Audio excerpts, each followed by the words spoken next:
What's up guys? So ito yung kinustom paint natin. Kong Studios heads ata to. So kukunin na siya ng may-ari. Nilagyan ko ng plastic para fresh pa rin. Ito yung Super Saiyan tsaka normal Goku hair. Super Saiyan Namek. Yung medyo challenging dito itong blue kasi triple tone siya. So may effect siya. May middle color siya, tapos may inner, tapos yung outer niya. Tatlong kulay siya. Yan mapapansin nyo dito. Ito yung pinaka malinaw eh. Sa plastic na kasi. Yan, may para siyang greenish, bluish tone. Tapos magiging dark blue, tapos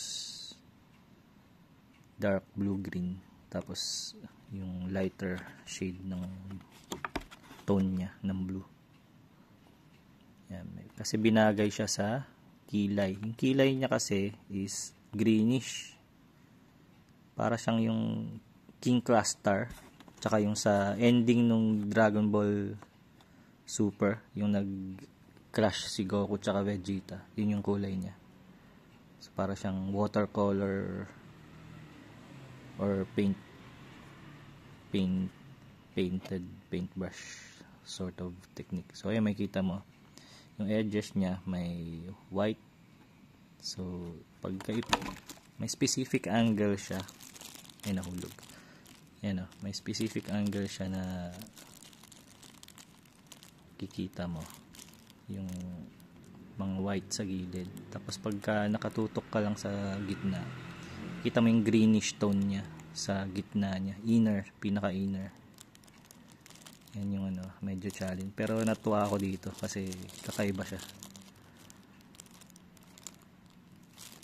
Dapat ganito ginagawa ng Tamashii, pero malamang mas mahal lang figure pag ganito yung pagka-paint. Kasi dito kaya ma-replicate ng pare-pareho ng iba-ibang painter. So satisfied ako sa nagawa ko dito. Sana matuwa yung customer natin. Ayan o, ganda diba? May greenish tone. Yung greenish tone niya binagay dun sa pagka-blue nung kilay tsaka mata. So hindi ko masyadong greenin kasi baka maging kamukha na ni Broly. Kasi yung mata niya, oh, grabe oh, medyo green na green.